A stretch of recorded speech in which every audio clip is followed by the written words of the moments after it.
अपनी 3 बीघा ज़मीन पर हुए कथित फर्जी नामांतरण की शिकायत लेकर आरोन तहसील के आंखखेड़ा गांव निवासी एक किसान मंगलवार को कलेक्ट्रेट जनसुनवाई में दंडवत लगाते हुए पहुंचा। किसान को इस तरह ज़मीन पर रेंगते हुए देखकर जनसुनवाई में मौजूद लोग अचंभित हो गए। किसान हरवीर पिता हिम्मत सिंह अहिरवार अपने ताऊ के लड़के की शिकायत लेकर जैसे ही पेट के बल रेंगते हुए कलेक्ट्रेट परिसर पहुंचा, तत्काल जीएस बैरवा ने उसे ज़मीन से उठाया और जनसुनवाई कक्ष में ले जाकर कलेक्टर से मुलाकात करवाई। हरवीर का आरोप है कि उसके ताऊ के लड़के ने पहले उनकी कुछ ज़मीन गांव के किसी व्यक्ति को बेच दी। इसके बाद जो 3 बीघा ज़मीन उसके पिता हिम्मत सिंह के नाम बची थी, उसका नामांतरण भी फर्जी तरीके से अपने नाम करा लिया।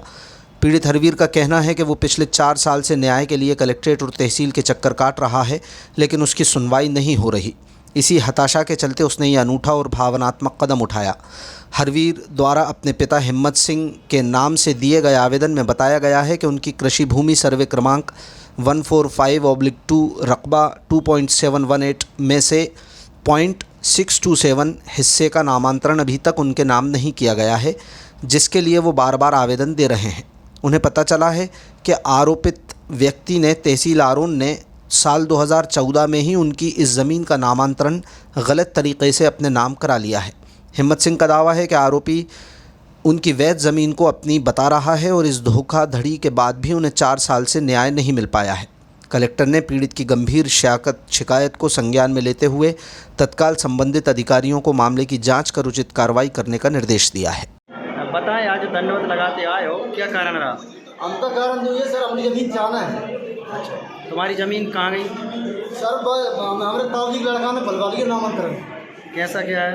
वो ऐसा है, 3 ज़मीन खरीदी ताकि बती मेरे पिताजी ने 3 बीघे वाला भेज दे गेंदा ला ले, हमारी नामांतरण हमारा चढ़ा बैठा है, हमें जानकारी नहीं थी। तुम्हारे हिस्से की ज़मीन का उसने नामांतरण करवा लिया? उसने करवा लिया, हमारे हिस्से की ज़मीन का नामांतरण 3 बीघा का है। और आपके ताऊ के लड़के ने वो ज़मीन की औरे बेच दी है? बस ज़मीन और बेच दी, बाकी हिस्सा की ज़मीन 3 बीघा राष्ट्रीय है, 3 बीघा और बेच दी, हमारी ज़मीन बच रही है। और तुम्हारी ज़मीन का नामांतरण करवा लिया? करवा लिया, चढ़ा के बैठे, फोद हो गया। वो किसने करवा लिया? वो मेरे भाई साहब ने, ताऊ जी के लड़का। तो आज कलेक्ट्रेट क्यों आए दंडवत लगाते हुए आप? कलेक्टर यही लगाना, मेरे ज़मीन मुझे दिलवाओ 3 बीघा। अच्छा, तो पेड़ भरते हुए आए थे आज? हाँ, पेड़ भरते हुए आए साहब। कहाँ से, बस स्टैंड से या कहाँ से? मैं ऐसे ही आ रहा सर ना कैसे। बस स्टैंड से है ना? हाँ बस। तो आप क्या चाह रहे हो? अब जो सारा मेरे घर तो ये ज़मीन चाहना है, मेरे को मेरी ज़मीन किधर गई? कोर्ट में ही मामला चल रहा है? कोर्ट में ही मामला चल रहा है। कोर्ट में 4 साल हो गए केस लड़ते लड़ते, मेरा घर अब होता है, अब होता है। तुम्हारे पिताजी का नाम क्या है? पिताजी का नाम है हिम्मत सिंह है। और तुम्हारा पूरा नाम? मेरा नाम हरवीर अहिरवार है। और ज़मीन किसके पास पहुंच गई है? ज़मीन पहुँच गई मेरे ताऊ जी के लड़के के पास। ताऊ जी का लड़का क्या नाम है?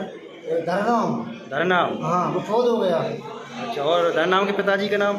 अरे तोपान सिंह। तोपान सिंह। हाँ। गाँव कौन सा है? गाँव आंखखेड़ा है। तहसील कौन सी है? तहसील आ रहा हूँ। अच्छा, कहाँ का शिकायत करते आ रहा है जब से आप? शिकायत तहसील से ही करता आ रहा हूँ, यहाँ तक ही आ रहा हूँ, आप गुना तक ही। अब क्या मांग है तुम्हारी? अब मांग मेरी ज़मीन मुझे दिलवाई जाए। क्या आश्वासन दिया कलेक्टर साहब ने? अब कलेक्टर साहब ने बैठा लिया, बता रहे हैं मेरा घर करवा देंगे। अच्छा, करवा देंगे बता रहे हैं। उन्होंने ज़मीन किसे बेची है? उनने ज़मीन के अंदर वाले बेची है, गाँव के ही किसान को? गाँव के किसान को। अहिरवार। अच्छा, तुम्हारे नाम की ज़मीन हमारे नाम की ज़मीन चढ़ा कर बैठा है साहब को। उसके नाम पे पहुंच गई है? उसके नाम पहुँच गई। किसके? धरनाम। धरनाम के? हाँ। ताऊ की लड़का के नाम? ताऊ के लड़का के पास वो फोद हो गया, उसके मोड़ के पास खुल गया नाम। तो अभी ज़मीन पे काबिज कौन है?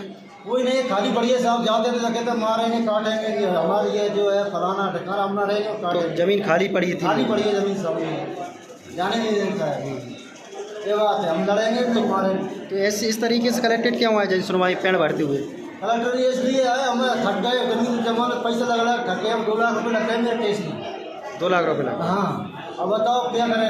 फिर कटने है कि मरने है, कभी में तो नहीं है, तो काट दे तो मारे। और ज़मीन नहीं है आपके पास? नहीं है ज़मीन साहब, मेरी जब ज़मीन जाएगी तो मैंने भेज दी और तो जा रहे केस में दे जाओ। चलो।